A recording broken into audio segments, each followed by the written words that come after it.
mid-1980s, a young girl called Chai Ling had come from the provinces to study psychology at Beijing University. She became fascinated by an American psychologist called Abraham Maslow. He taught that the human beings of the future would be driven by what he called self-actualization. They would be guided only by what they felt inside, not by what they were told to do.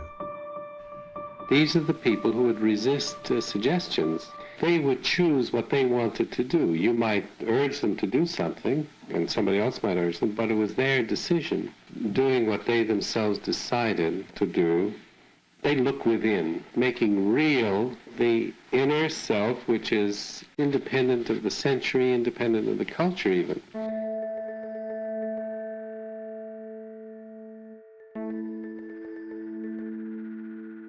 Then one night, Chai Ling was drugged and, she believed, raped by another student. But the authorities did nothing.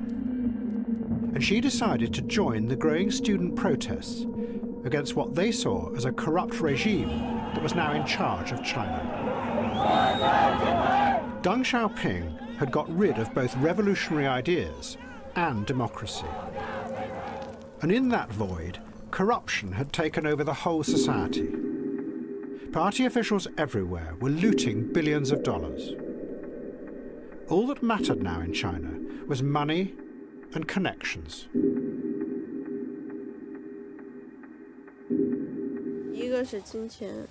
The first thing in life is money. And the second thing is connections. It is very important to have connections. When you know people, then wherever you go, things become so much easier.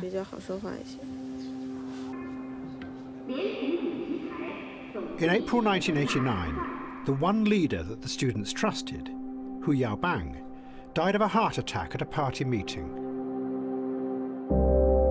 Students started to come to Tiananmen Square to mourn him. Chai Ling was among them. And as more and more people came to the square, she became one of the most vocal of the protesters.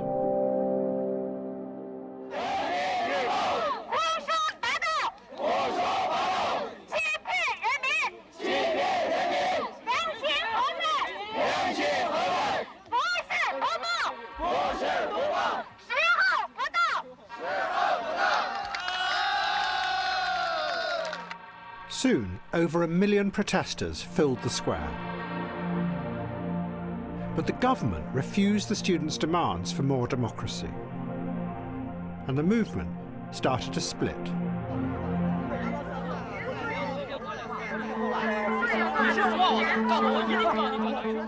The radical faction began a hunger strike to try and force the government to respond.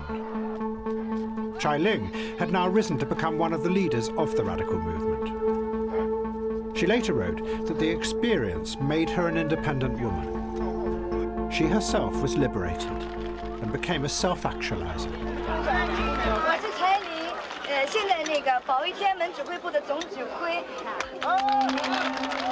But many of the other student leaders were frightened that she was going to create disaster.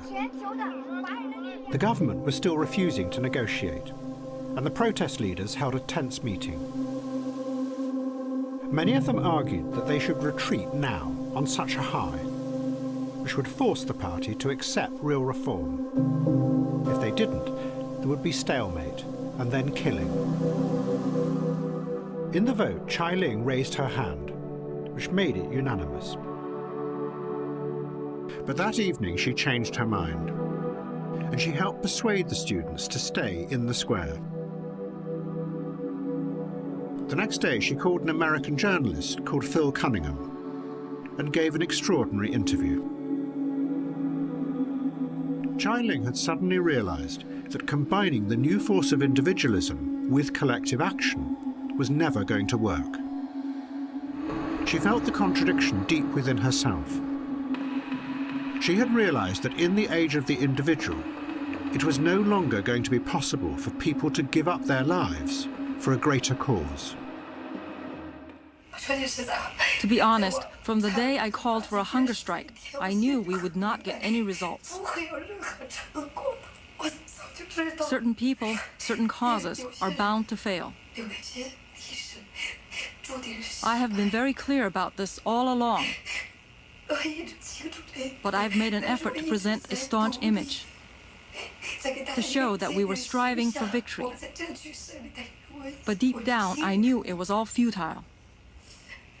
All along, I've kept it to myself, because being Chinese, I felt I shouldn't badmouth the Chinese.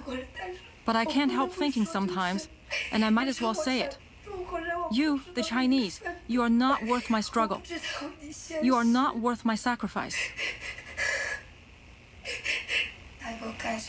The students keep asking, what should we do next? What can we accomplish? I feel so sad. Because how can I tell them that what we are actually hoping for is bloodshed? For the moment when the government has no choice but to brazenly butcher the people. Only when the square is awash with blood will the people of China open their eyes. Only then will they really be united. Are you going to stay in the square yourself? No, I won't. I'm not going to let myself be destroyed by this government. I want to live. 5 days later, Deng Xiaoping sent the troops and tanks in to clear the square.